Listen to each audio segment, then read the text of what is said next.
Hey everybody, Texas Danny. It's July the 20th, 2021, early Tuesday morning here in Texas, not quite 1 a.m.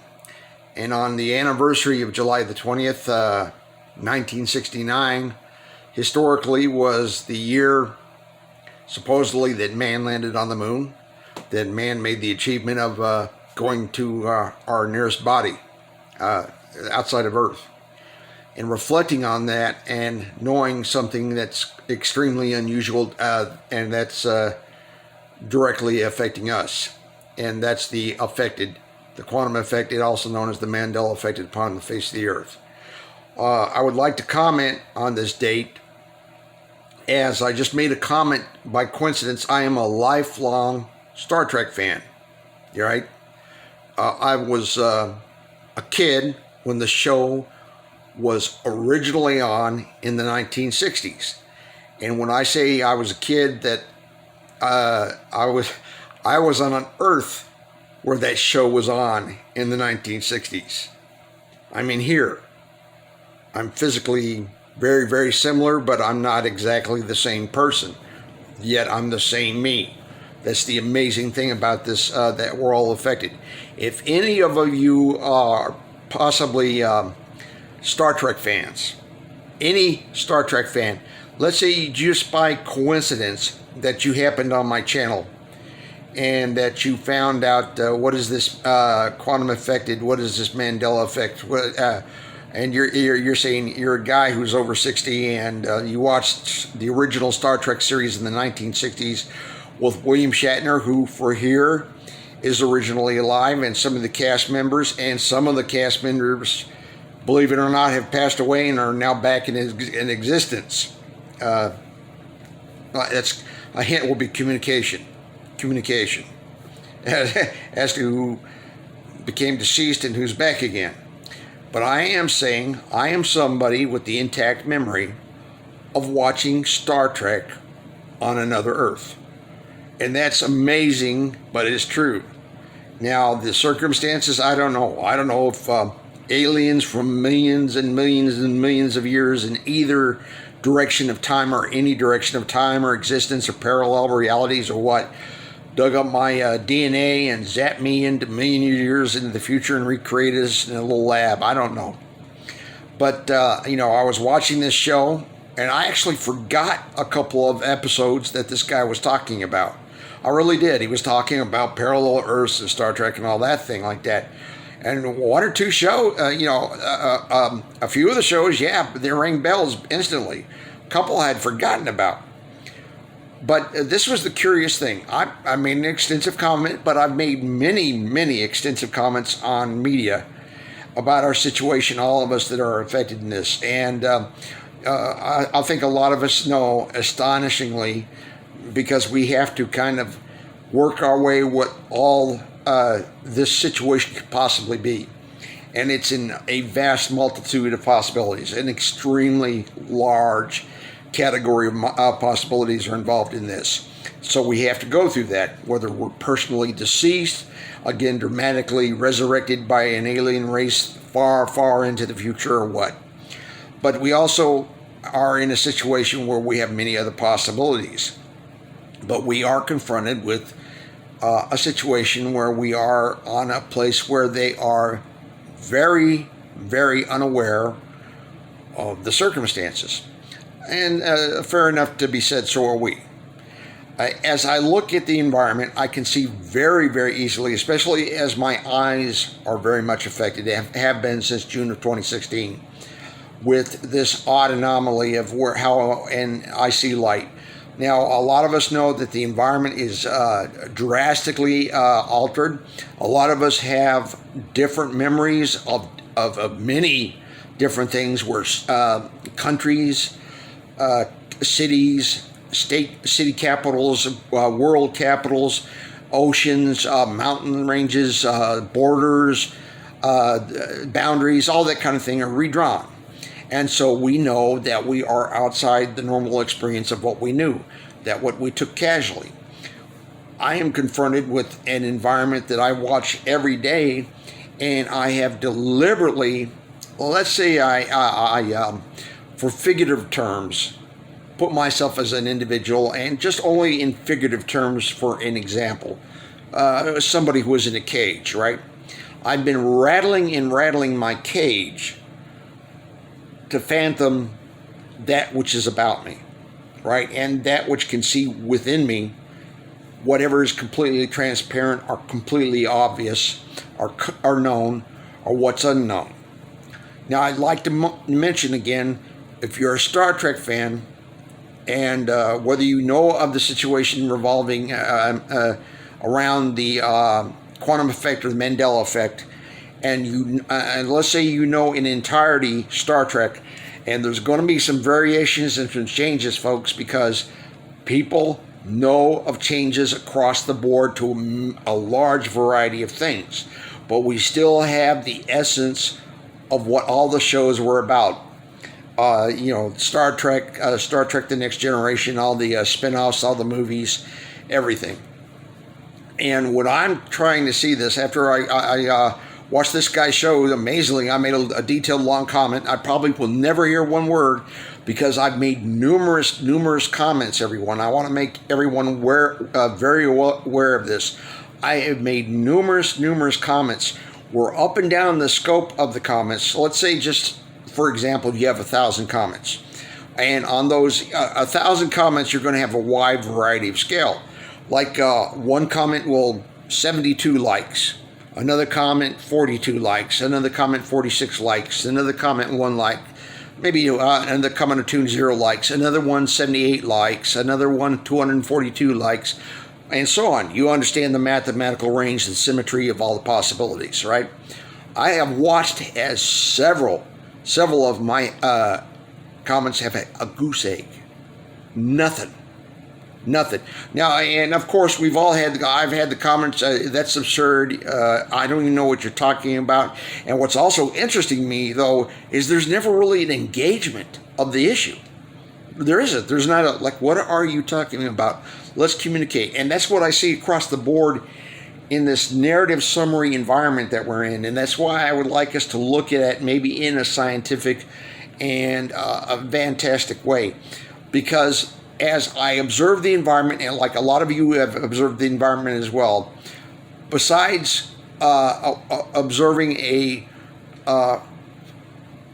plush and lush plethora of a strong, vibrant growth, sometimes abnormally strong and abnormally plural growth, also dead bands in a certain spectrum, right? In a certain zone, in a certain mathematical percentage of the spatial area, right? Spreading out like a shotgun pattern in a spectrum, and I've put it roughly 67 to 10%. And if you look around, this should be regardless if you have any kind of reasonable canopy of life to look at in your environment. Look all around you and look at life, and you'll see that plush, healthy, viral, abundant, green, lush life, but you'll also see these speckles, these spectrums, these gashes of dead bands scattered around.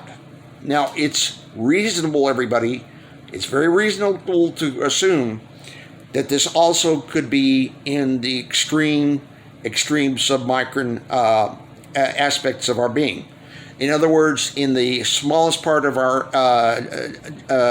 atomic material, our meat, our matter, right, that we are having this same phenomenon.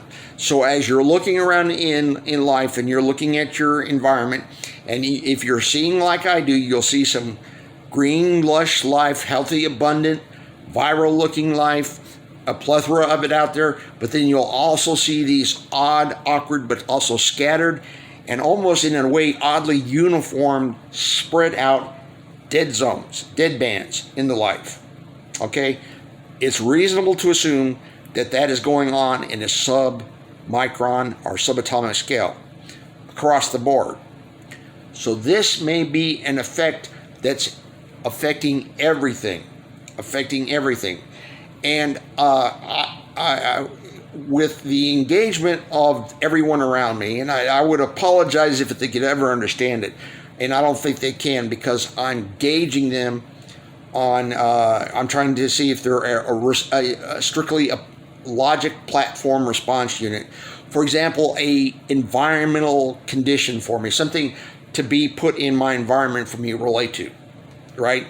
Just like in my own direct proximity right now is something that's obsolete, it's archaic, and it's a systematic holding on to something that's really irrelevant, but I'm doing it, right?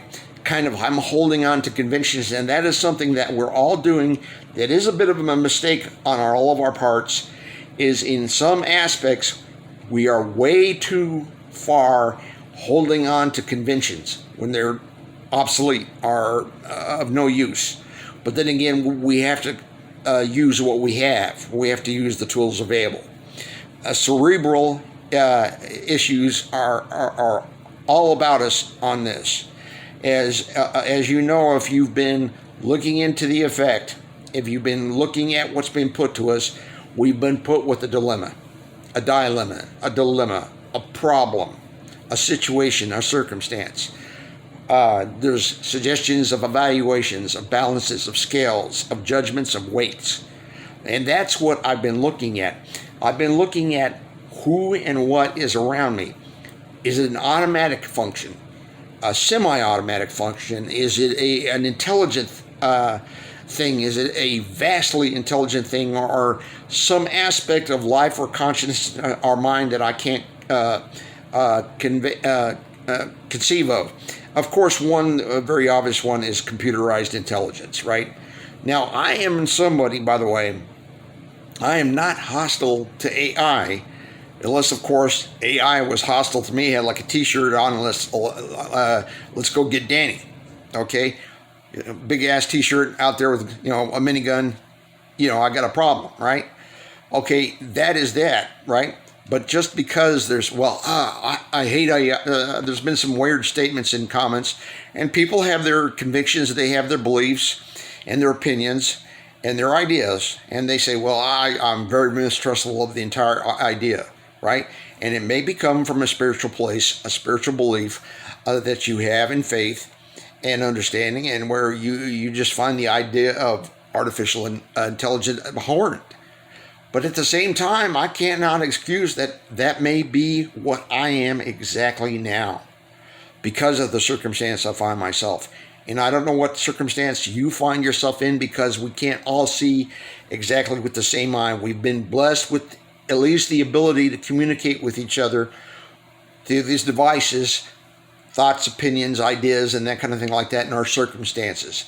I've yet to meet anybody, yet not once have I met anybody in person, but I've been blessed, and I want to thank each and everybody that I've had a chance to talk to on the phone who said, yeah, man, I'm in bizarro land too with you. And of course, we think the obvious things like, did I kick the bucket? Am I deceased? Is this the Valhalla, the afterlife? What, with the middle grounds or whatever like that? My memory is serving me too well. Maybe it's that gap we have, purgatory, I wouldn't say nirvana or something like that. At times, the creation about me is absolutely beautiful. And of course, I see it strangely as well. And I, of course, am always troubled by what I see as strange human behavior. And especially since some people just seem, whatever this system wants to download into them, they eat it up by the shovel. And they believe whatever you put out. Whatever you put out, they believe it. It's very, very strange, and it seems that way. But then again, I have to be very much in tune with the fact that I may myself be in an extremely advanced artificial environment, conditional to me, or provided to me, or coincidental to me, or whatever, or you, or others, or any of us, right? Including the entire civilization. We don't know how far other civilizations may have gotten ahead of us. I can see, for example, Star Trek. supposedly, and this is as we're speaking. This is July 20th, 2021, early Tuesday morning here in Texas, and I don't think in 40 years we're going to be going to Warp 1. That's an extremely optimistic mark, I think. Something like that may not happen until the year 3000, if then. We don't know. Any possibility is out there. Any possibilities out there. Maybe far earlier than I think or no. I know that we have been removed from conventional circumstances, and we have been challenged with this dilemma to look around us. Now, I think we've had things shared to us that someone's had the similar experience and is letting us know that they had it and kind of encouraging us to explore further. And I am concerned because as I've looked at, some of you may know, as I've looked at Google Earth, my own 2012 North American Atlas, and I see the physical changes to the Earth, I'm wondering, do I have an impact, an alteration, or what effect do I have other than, say, an absolute neutral, non-effect at all, other than I'm just an observer, right? But seeing the things that I'm still seeing, we are in rapid transitions, and we are on something extremely sophisticated. Much more than we know or can comprehend. Perhaps. There's just so many possibilities with this. I know this may pain and anguish some people to be invited to think about everyone who's around you. Now, I'm an older guy, never married, never had children, right? I would have been the perfect candidate to cart off and put in some lab experiment after I croaked in 2016, if that's what happened to me, because there was going to be nobody there to collect me, okay? Now, I try to fill people out around me, and like I said, I feel the vacancy, I feel the emptiness, I feel presence, but I feel also the anguish and those negative things that emanate from myself as well, right?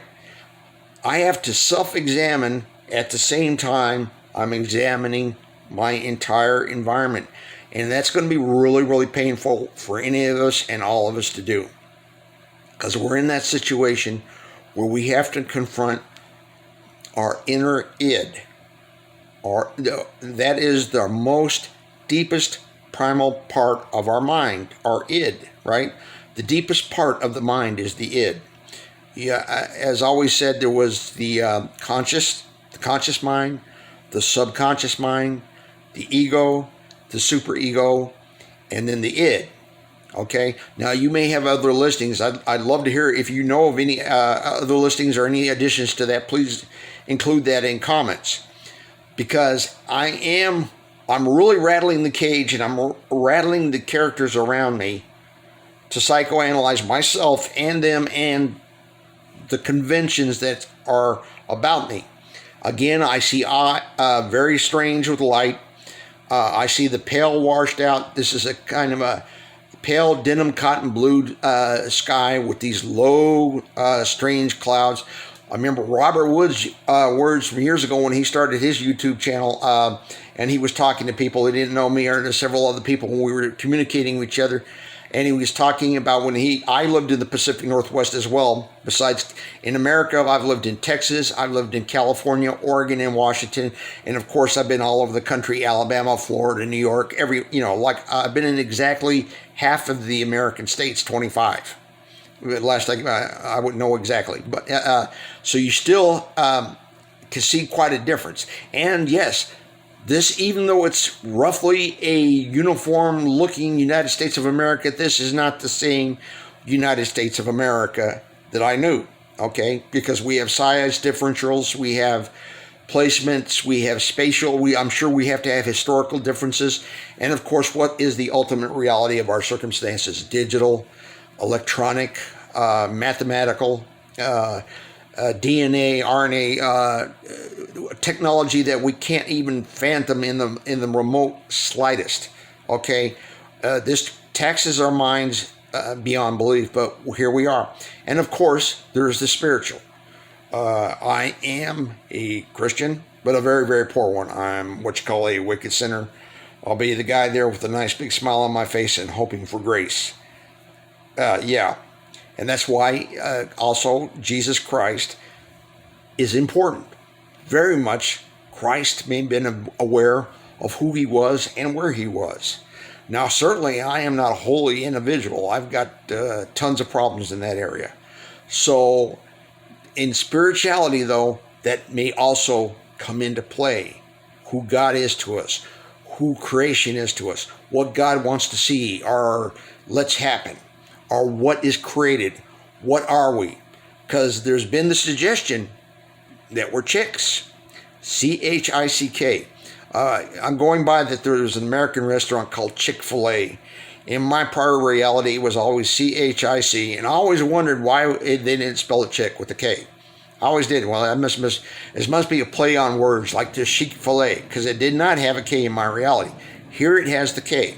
So these changes, these communications are abundant, and they seem to be sorting to us and speaking to us and communicating to us.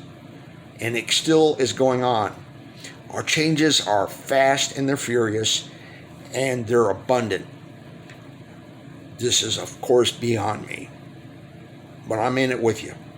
And I want to say that everyone, if you just contribute, if you are genuinely affected, and you just put out one or two videos and you said what you felt or you believed or you shared anything, then you've helped everybody. You have helped everybody. If you are genuinely somebody who's affected, and if you share truthfully that which you know.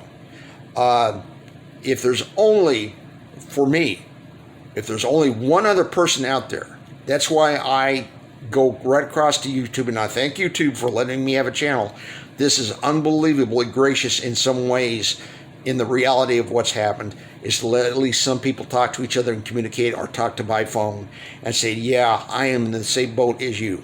Because if there's just one other of us to come for, let's go get each other and bring each other home.